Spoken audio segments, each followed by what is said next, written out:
Estamos hoy listos para darte gloria con todo nuestro corazón.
¿Qué tal, hermanos? Me da mucho gusto saludarlos otra vez a través de este medio. Le doy gracias a Dios por sus vidas.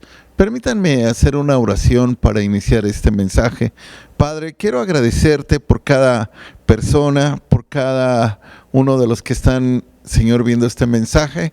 Que sea de bendición, Dios, que sea de aliento a sus vidas, que puedas usar sus vidas y que ellos puedan entender muchas de las cosas que tú quieres para ellos. Te pido tu bendición, maravilloso Espíritu Santo. Gracias, Padre, por todo lo que tú nos das. Recibimos tu palabra en el nombre de Cristo Jesús. Amén. Bien, nosotros hemos ya empezado un nuevo año con, pues algunos con buenos deseos para este año, algunos con ciertos planes, algunos con metas, con objetivos. Y dentro de ellos, aparte de los planes personales, tenemos que entender que Dios también inicia un año con planes y objetivos para nuestras vidas, y de los cuales Él quiere que nosotros llevemos a cabo. Creo que usted y yo tenemos que considerar algunas cosas que están a nuestro alcance, que Dios nos pidió que hiciéramos y que quizás no las hemos considerado o no las hemos comprendido, no las hemos llevado a cabo. Pero yo quiero, a través de la palabra, que usted y yo comprendamos que hay cosas que tenemos que hacer en favor del reino de Dios. Y esas cosas están escritas en la palabra de Dios, y estas nos instruyen para que nosotros podamos cumplir pues lo que Dios desea que nosotros hagamos y hacerlas con alegría. Hay un par de pasajes que yo quiero que leamos y que de aquí partamos hacia el análisis que vamos a hacer de la palabra. El primero está en el libro de Corintios, en la primera carta a los Corintios, en el capítulo 12, de los versículos del 4 al 6. Son prácticamente 3 versículos que tienen para nosotros una gran enseñanza y comprender qué espera Dios de nosotros. ¿Qué quiere que nosotros hagamos en favor de, pues, del reino, en favor de lo que nosotros tenemos que hacer? Y bueno, como introducción a estos textos, solo quiero decirle que Dios en su plan divino estableció una serie de dones y de ministerios. Y Él habla como de una diversidad, como de muchos. Entonces los dones y los ministerios de Dios son tan amplios, son tan extensos, que no tenemos una descripción de cada uno de ellos. Pero en las Sagradas Escrituras tenemos textos que abren todo un panorama a una serie de ministerios. Es por ello que usted y yo tenemos que considerar la palabra con una amplitud, de una forma en la que Dios pues también nos quiere llevar. Vamos a leer estos primeros 3 textos. Dice, ahora bien hay diversidad de dones, pero el Espíritu es el mismo. Aquí dice que hay diversidad de dones, o sea, muchos dones. Y hay diversidad de ministerios, pero el Señor es el mismo. En el primer versículo, que es el 4, Dios nos habla de diversidad de dones. Y después nos habla de diversidad de ministerios. Dice, pero el Señor es el mismo. Esto quiere decir que no importa el don o el ministerio que tengamos, el Señor es el mismo en cada uno de los ministerios o en cada uno de los dones. Entonces el Señor está actuando en esa diversidad de dones y de ministerios. Y hay diversidad de operaciones, pero Dios, que hace todas las cosas en todos, es el mismo. Esto nos quiere decir la palabra que Dios pone en práctica estos ministerios y estos dones de una manera en la cual Él quiere que lo hagamos. Y hay diversidad en la cual cada ministerio se puede llevar a cabo y se puede poner en práctica. Entonces, pero en todos es el Señor actuando. En estos versículos encontramos diversidad. No nos dice un número específico de dones o nos dice un número específico de ministerios. Aunque nosotros hemos enumerado en este mismo capítulo 12 de Primera de Corintios algunos de los dones descritos, de los cuales pues lo contiene este capítulo, no significa que el Espíritu Santo esté limitado, ni los ministerios que llegamos a encontrar en algunos versículos estén limitados a esos. Acuérdense que el Señor puede hacer que cada persona se vaya desarrollando y lo vaya haciendo conforme a las capacidades de cada persona. Dios siempre va a usar los dones en las personas o los ministerios de acuerdo a la capacidad de cada uno de ellos. Nunca Dios va a hacer que una persona quiera llevar a cabo algo que no ha sido capacitado para ello. Acuérdense que Dios es el que nos capacita. Entonces el plan de Dios es que usted y yo desarrollemos al máximo lo que Él ha puesto en nuestras manos o en nuestro ser. Entonces, esta diversidad de ministerios, de dones y de operaciones hace que el Señor lleve a cabo su obra. Pero todo esto lo hace cada uno de nosotros con el Espíritu, es decir, con Dios. Dios lo está haciendo a través de nosotros.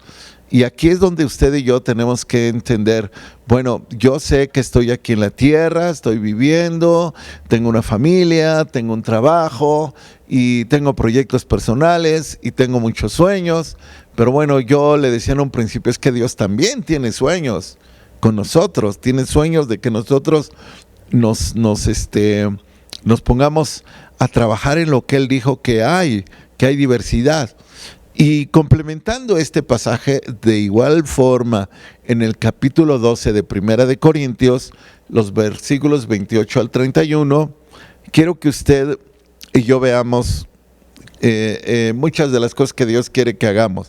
Dice, y aún nos puso Dios en la iglesia, primeramente apóstoles, luego profetas, lo tercero maestros, luego los que hacen milagros, después los que sanan, los que ayudan, los que administran, los que tienen don de lenguas, y después hace como que un análisis de que si son todos iguales o todos hacen la misma función. Hace un análisis si son todos apóstoles, si son todos profetas, si todos son maestros, si hacen todos milagros, si tienen todos dones de sanidad, si hablan todos lenguas o interpretan todos. Procurad pues los dones mejores, mas yo os muestro un camino aún más excelente. Entonces, en este versículo 28 que acabamos de leer, encontramos una serie de funciones o actividades de los ministerios y de los dones. Entonces, acuérdense que los dones que nosotros encontramos en este mismo libro que acabamos de leer y de los ministerios son una función que Dios pone en práctica. Dios, es decir, Él opera estos dones y estos ministerios en la vida de nosotros. Y hace una mención así como primero fue poniendo esto, primero lo fue dando, pero no quiere decir que tenga como que la mayor importancia uno que otro. Como si alguien dijera, porque yo tengo este don o este ministerio, soy más que la otra persona. Esto no lo está diciendo Dios. Dios no está poniendo un grado jerárquico en los dones y ministerios, sino que está describiendo las diferentes actividades que se realizan en las iglesias. Dice, los que ayudan, aquí habla de un sinnúmero de personas que pueden ayudar y ayudar en muchas funciones. Esto también es parte de lo que Dios puso a mucha gente en la iglesia, los que administran, los que hacen todo el trabajo. Estos son ministerios también. Entonces, creo que comprendiendo un poco los versículos que acabamos de leer, entonces Dios tiene un lugar para nosotros. No solamente tiene un lugar en el cielo para nosotros, sino tiene un lugar en su obra aquí en la tierra para nosotros. Por eso dice, y aún nos puso Dios en la iglesia. Entonces, todos los que pertenecemos a una iglesia, que servimos en la iglesia cristiana, tenemos que tener un ministerio o un don que realizar en favor del reino. No podemos nosotros tener la expectativa de que los demás realicen este trabajo de tener dones o ministerios y nosotros seamos como observadores. Entonces, el trabajo de Dios es un trabajo en equipo. Y en gran parte Dios usa el ejemplo del cuerpo y habla de que el cuerpo pues cumple una función, cada uno de los miembros del cuerpo, y que esa función trae beneficio para todo el cuerpo. Así funciona la iglesia de Cristo. Todos entramos en función, todos necesitamos llevar a cabo una función para el reino de Dios. Ahora, yo quiero hablarle de un ministerio que quizás en algún momento no hemos considerado, pero es importante considerarlo. Antes que nada, quiero decirles que en nuestro mundo, cada año se elige al Premio Nobel de la Paz.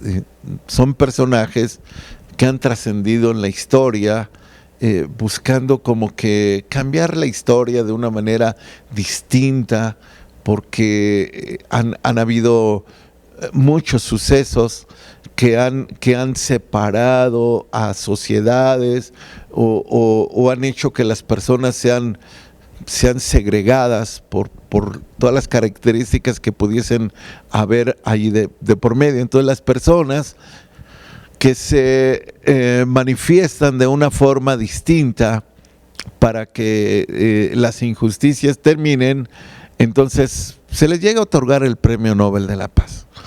Pero yo quiero decirles que Jesucristo es merecedor de todos los premios Nobel de la Paz. Pues Él vino a traer paz. Él vino a traer un nuevo pensamiento, una nueva forma de vivir y de actuar, donde no hay agresión, donde no hay pleitos, donde las gentes tienen que aceptarse unas a otras, donde no hay críticas. Entonces, Él es un gran pacificador.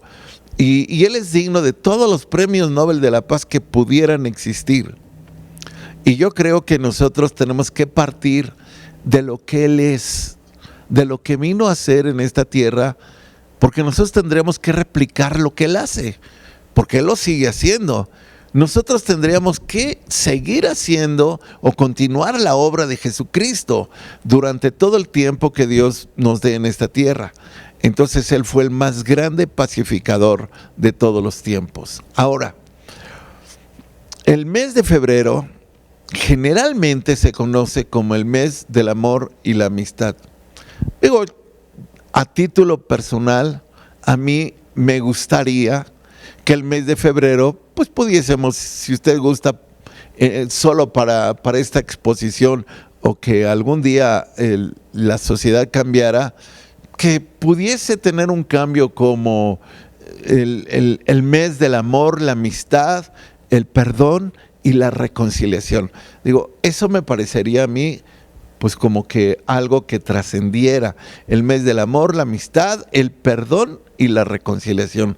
Me parece que podría ser algo que ayudaría a que no solamente hubiera ciertas muestras de atención por las personas que tenemos acercamiento, sino que nos acercáramos con aquellas con las cuales no tenemos un acercamiento y que lográramos tenerlo.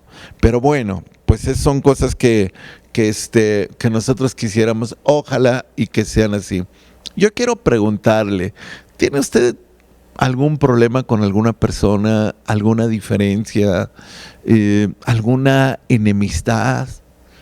¿O sabe de alguien que tiene una enemistad con usted? Probablemente pueda haber alguna persona que no tenga una amistad con alguien o tenga una enemistad. O quizás nosotros conocemos de alguien que está enemistado con otra persona. Y yo le preguntaría, ¿y cuál es su postura? Cuando usted tiene a algún conocido que está enemistado con otra persona, ¿cuál es la postura que usted ha tomado en este caso? Porque regularmente el ser humano se inclina a uno o a otro. Y dentro de esa inclinación pueden haber comentarios, pueden haber pues críticas, pueden haber ciertas cosas a favor o en contra. Entonces yo le preguntaría, en estos casos, ¿cuál es la postura que usted está tomando?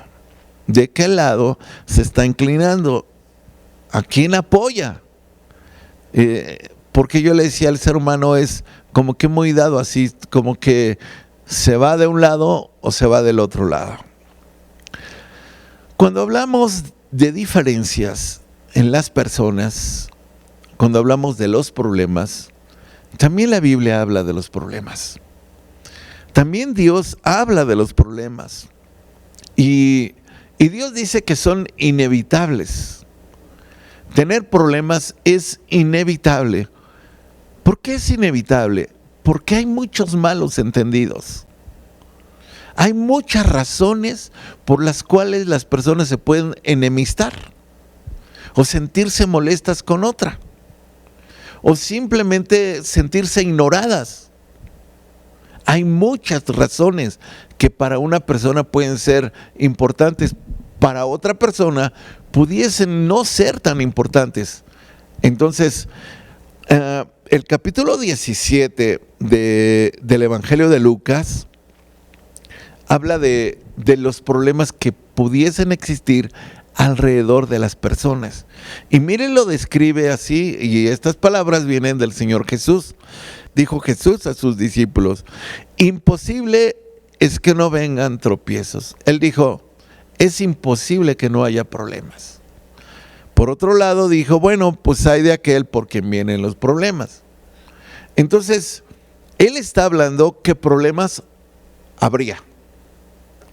Que nosotros en nuestro alrededor estaríamos viviendo problemas, quizás generados por nosotros mismos o por alguien o por la actitud de alguien, pero pues que iba a haber problemas. Entonces dijo él, imposible es que no vengan tropiezos o no vengan problemas. Entonces, ante esta actitud, por eso yo le decía que cuando hay problemas las personas se llegan a enemistar. Entonces el mes de febrero la gente celebra el amor y la amistad, pero queda a un lado la enemistad, el enojo, el coraje y todo lo que pueda venir de eso. Entonces no se considera nada de eso. Y Jesús habló que los problemas iban a existir, que las diferencias iban a existir. También habló de la solución, también habló qué hacer. Ahora, Romanos 16, 17, en una traducción que es la traducción del lenguaje actual, quiero leer este pasaje. Dice: queridos hermanos, les ruego que se fijen en los que causan pleitos en la iglesia. Ellos están en contra de todo lo que ellos están en contra de todo lo que a ustedes se les ha enseñado. Apártense de esa gente. Esta traducción del lenguaje actual dice: queridos hermanos, les ruego que se fijen en los que causan pleitos en la iglesia. Yo cuando leo pasajes como este, ¿cómo? No debería de ser como pleitos en la iglesia. ¿Cómo finalmente las personas que llegamos a venir a una iglesia o nos congregamos, no llegamos a pelear en la iglesia? Por lo menos tenemos la idea de comportarnos en la iglesia, y si somos personas que estamos viviendo en un ambiente hostil, pues nos reservamos la forma en la que somos en la iglesia. Pero Dios dice que nos fijemos en los que causan pleitos en la iglesia. Entonces, en otras palabras, lo que yo entiendo y comprendo es que va a haber gentes en las iglesias que van a causar problemas, pleitos. Dice: ellos están en contra de todo lo que a ustedes se les ha enseñado. Entonces va a haber personas en las iglesias que lo que usted y yo estamos escuchando en las predicaciones, alguien diga lo contrario. Ellos están en contra. O sea, siempre va a haber gente que esté en contra de las enseñanzas. Pero esas personas no están en contra del que predicó, están en contra de la palabra. Porque el que predicó solo expuso lo que la palabra de Dios dice. Pero hay personas que no aceptan las enseñanzas de Dios y que pudiesen estar en las iglesias, siempre debatiendo, siempre teniendo una postura negativa, siempre teniendo una actitud que transmite a otros sus diferencias. Entonces, por eso Dios dice que tengamos cuidado, que nos fijemos en las personas que están causando este tipo de pleitos en la iglesia, porque a final de cuentas uno piensa una cosa, otro piensa otra, y ya va a haber personas que van a generar controversia. Pero no es una controversia de, yo creo, yo pienso, y van a un análisis de la palabra, sino son personas que ya tomaron una postura personal de su forma de pensar y tratan de transmitirla como si fuera la verdad. Por eso aquí la escritura dice: ellos están en contra de todo lo que a ustedes se les ha enseñado. Y lo que se menciona aquí dice: ese tipo de personas no deben de estar teniendo una influencia hacia ustedes. Apártense. O sea, no dice que las deseches. Aquí tenemos que tener en cuenta la palabra. No dice que se vuelvan tus enemigos. No dice que tomes una actitud negativa con ella, sino simplemente que tomes distancia con ese tipo de personas. ¿Por qué? Porque Dios así lo dice. Esa persona necesita recibir la palabra, recibirla, creerla, necesita que el Espíritu Santo le hable, le enseñe y le convenza y le convierta. Los que hemos recibido la palabra estamos convertidos y aparte estamos convencidos y hemos sido transformados. Pero hay personas que todavía no están convertidas y todavía no están transformadas. Entonces van a estar chocando con lo que la palabra de Dios dice, porque le está hablando a sus vidas para que cambien, y la gente no quiere cambiar. Y entonces siempre van a decir a otros que están mal, que están mal, que están mal. Y vamos a encontrar personas como estas en las iglesias.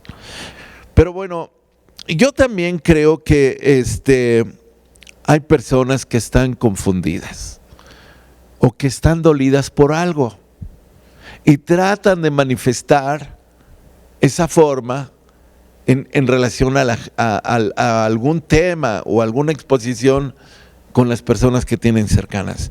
Quiero leer otro pasaje que está en Santiago 5 del 19 al 20, que de alguna manera también nos habla de cómo nosotros pudiésemos ayudar a ese tipo de personas. Dice, también en la traducción del lenguaje actual, dice: hermanos en Cristo, si alguno de ustedes deja de confiar en la verdad que ha aprendido y otro le devuelve la confianza, entonces la primera parte de este pasaje es para el que dejó de confiar. No cree en la palabra, no confía, está siempre oponiéndose, es como el pasaje que habíamos leído. Dice, hermanos en Cristo, si alguno de ustedes deja de confiar en la verdad que ha aprendido y otro le devuelve la confianza, es decir, le hace entrar en razón, le explica, le enseña la palabra, le da testimonio de lo que Dios ha hecho, y esa persona vuelve a creer, dice el versículo 20, quiero que sepan esto: quien hace que un pecador deje de pecar, salva de la muerte al pecador y logra que Dios le perdone sus muchos pecados.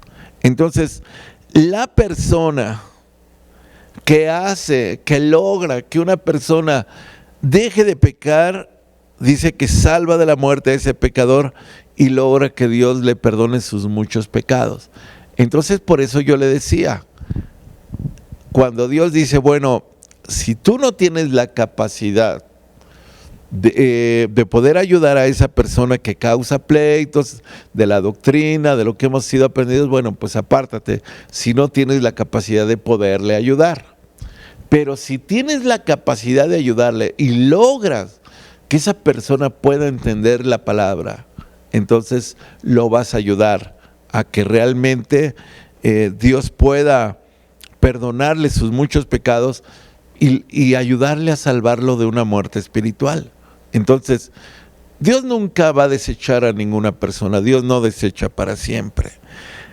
Acuérdense que Jesucristo vino a promover la paz, no la guerra. Él es el más grande pacificador.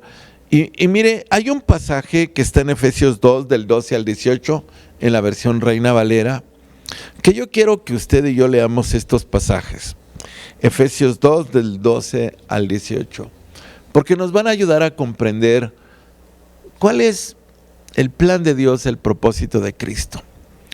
Dice, en aquel tiempo estabais sin Cristo, alejados de la ciudadanía de Israel y ajenos a los pactos de la promesa, sin esperanza y sin Dios en el mundo. Pero ahora en Cristo Jesús, vosotros que en otro tiempo estabais lejos, habéis sido hechos cercanos por la sangre de Cristo. Porque Él es nuestra paz, que de ambos pueblos hizo uno, derribando la pared intermedia de separación. Entonces aquí nos habla, por ejemplo, de los judíos y los gentiles, que ellos eran pues como que el pueblo bendecido, los gentiles no tenían esa oportunidad, y este pasaje del versículo 14 dice, derribando la pared intermedia de separación, aboliendo en su carne las enemistades,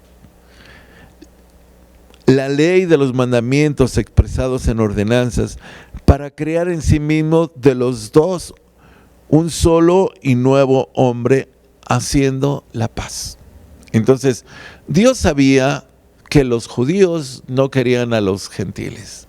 Los gentiles son todas las personas que no son judías. Y entonces los gentiles odiaban a los judíos porque había diferencias entre ellos. Entonces, ¿qué hace Jesús? Él viene y quita la pared, la derriba, la pared intermedia que separaba a los judíos del resto de la raza humana, y entonces Él de los dos hace un nuevo hombre, o sea, como un solo pueblo. Y dice el versículo 16, y mediante la cruz reconciliar. Aquí usa la palabra reconciliar con Dios a ambos en un solo cuerpo, matando en ella las enemistades.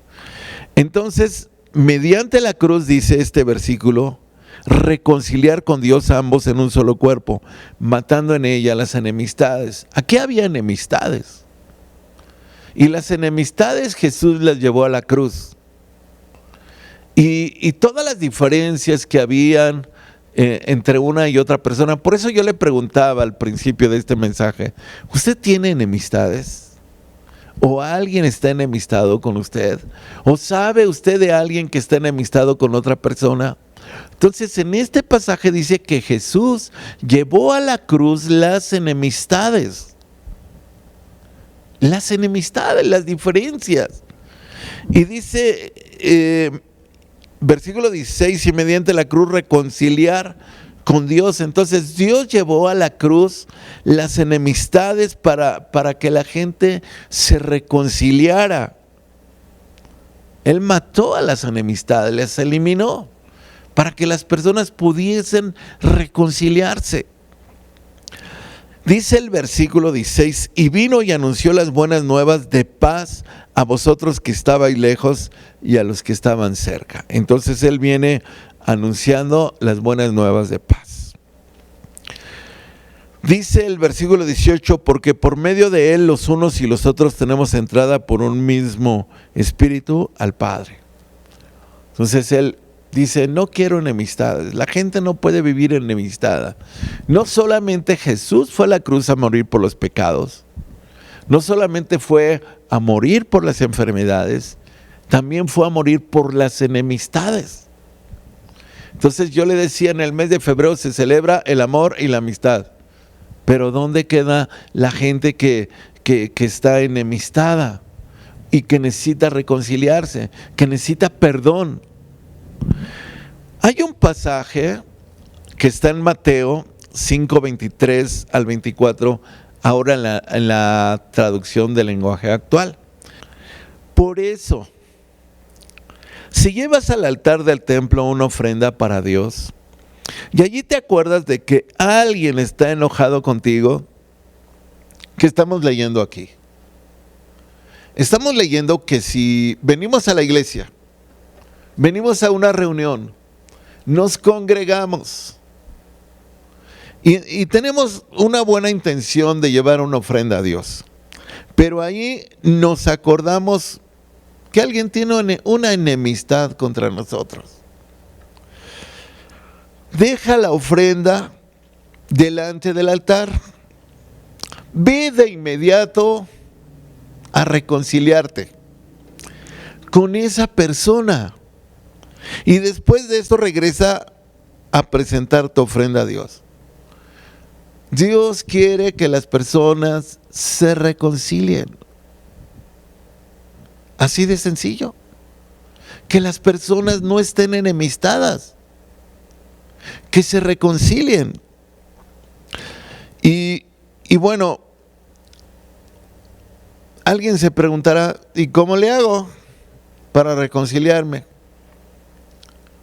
Ya lo intenté, yo ya hice mi parte, y como yo ya hice mi parte, pues allá la otra persona. Pero yo creo que tenemos que seguir los pasos que Dios dice. Mateo 18:15, también en la traducción del lenguaje actual. Si uno de mis seguidores te hace algo malo, habla con él a solas para que reconozca su falta. O sea, Dios nos dice, que platiquemos las personas, que hagamos un momento en el cual pues busquemos la reconciliación. Si uno de mis seguidores te hace algo malo, habla con él a solas para que reconozca su falta. Si te hace caso, lo habrás ganado de nuevo. Esto es lo que dice. Si te hace caso. Entonces nosotros como seres humanos siempre tenemos que buscar a esas personas con las cuales creemos que hay una enemistad. Y tenemos que hacerlo pues obedeciendo la palabra de Dios. En Lucas 17:3, también en la traducción de lenguaje actual, en Lucas 17:3 dice: así que tengan cuidado con lo que hacen. Si tu amigo te hace algo malo, llámale la atención. Y si te pide perdón, ¿qué dice? Perdónalo. Vámonos rápido a Mateo 5, 25, 26, también en la traducción del lenguaje actual. Dice: si alguien te acusa de haberle hecho algo malo, arregla el problema con esa persona antes de que te entregue al juez. El juez le ordenará a un policía, dice, si no, el juez le ordenará a un policía que te lleve a la cárcel. Te aseguro que no saldrás de ahí sin que antes pagues hasta la última moneda que debas. En la primera parte de este versículo, si alguien te acusa de haberle hecho algo malo, arregla el problema con esa persona antes de que te entregue al juez. Entonces, Dios nos habla primero de la reconciliación, de hablar con esa persona. No es medir fuerzas, no es quién tiene mayor capacidad de pelear, sino es busca a la persona, trata de arreglar esto con esa persona. Ahora, yo sé que para arreglar una situación a veces se necesita de un intermediario, de alguien que ayude. Pues mire, quiero que lea usted Mateo 5:9 de una persona que sea pacificadora, que ayude a la reconciliación. Mateo 5:9 en la versión Reina Valera, vamos. Bienaventurados los pacificadores, porque ellos serán llamados hijos de Dios.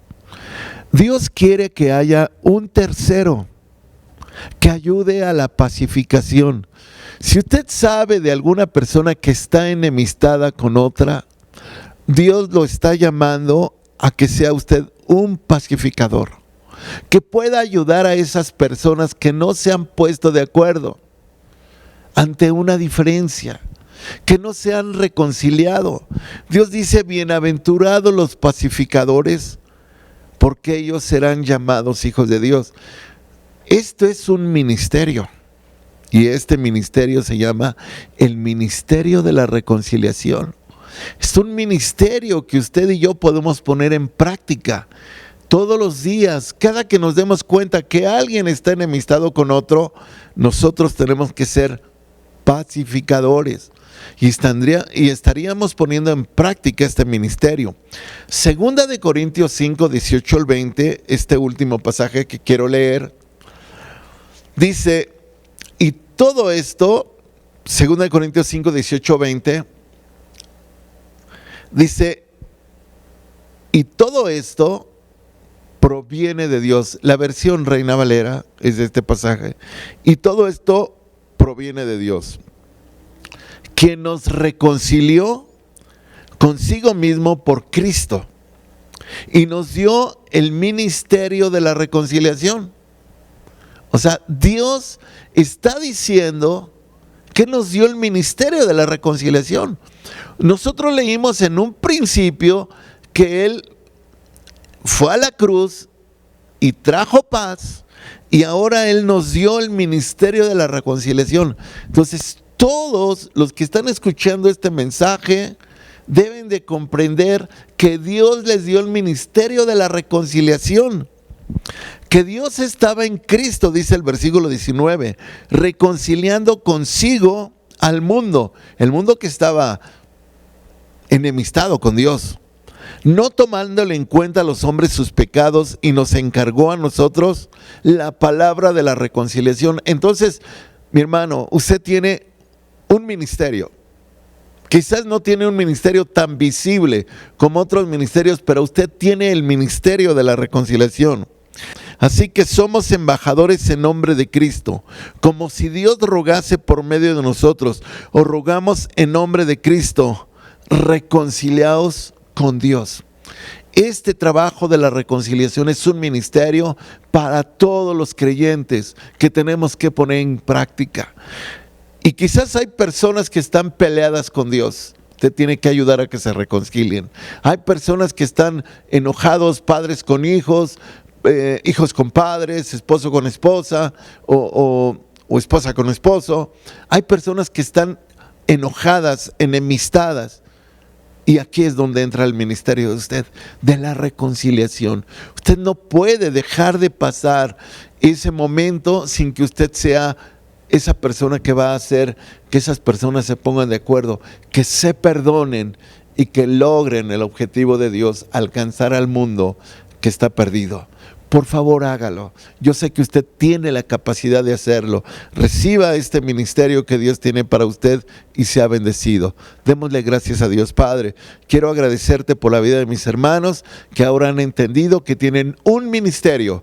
Por favor, te pido que los uses en este ministerio y que nuestro mundo que nos rodea cambie, mi Dios. Que ahora reine el amor y la paz. Te pido tu bendición para ellos en el nombre de Cristo Jesús. Amén. Bendiciones, familia. Hasta pronto.